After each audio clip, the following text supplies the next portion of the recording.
भगवान राम की ये लघु कथा हमें बता रही है कि रिश्ते कैसे बनते हैं। श्री राम, लक्ष्मण एवं सीता मैया चित्रकूट पर्वत की ओर जा रहे थे। राह बहुत पथरीली और कंटीली थी।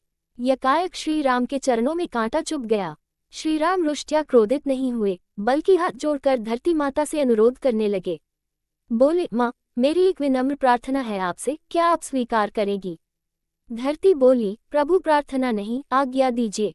प्रभु बोले, माँ, मेरी बस यही विनती है कि जब भरत मेरी खोज में इस पथ से गुजरे तो आप नर्म हो जाना। कुछ पल के लिए अपने आंचल के ये पत्थर और कांटे छुपा लेना।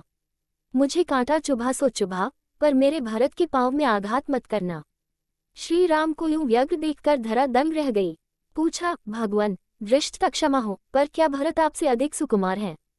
जब आप इतनी सहजता से सब सहन कर गए, तो क्या कुमार भरत सहन नहीं कर पाएंगे? फिर उनको लेकर आपके चित्त में ऐसी व्याकुलता क्यों? श्री राम बोले, नहीं नहीं माते, आप मेरे कहने का अभिप्राय नहीं समझी। भरत को यदि कांटा चुभा तो वह उसके पांव को नहीं, उसके हृदय को विदीर्ण कर देगा। हृदय विदीर्ण? ऐसा क्यों प्रभु? धरती माँ जिज्ञासा भरे स्वर में बोली, अपनी पीड़ा से नहीं माँ, बल्कि यह सोचकर कि इसी कटीली राह से मेरे भैया राम गुजरे होंगे और ये शूल उनके पगों में भी चुभे होंगे। मेरा भरत कल्पना में भी मेरी पीड़ा सहन नहीं कर सकता। इसलिए उसकी उपस्थिति में आप कमल पंखुड़ियों सी कोमल बन जाना। सीख, रिश्ते अंदरूनी एहसास, आत्मीय अनुभूति के दम पर ही टिकते हैं। जहाँ गहरी आत्मीयता नहीं, वो रिश्ता दिखावा ही होगा। इसीलिए कहा गया है कि रिश्ते खून से नहीं, परिवार से नहीं, मित्रता से नहीं, व्यवहार से नहीं, बल्कि सिर्फ और सिर्फ आत्मीय एहसास से ही बनते और निर्वहन किए जाते हैं।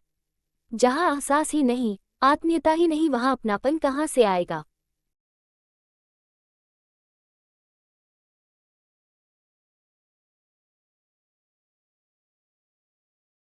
भगवान राम की ये लघु कथा हमें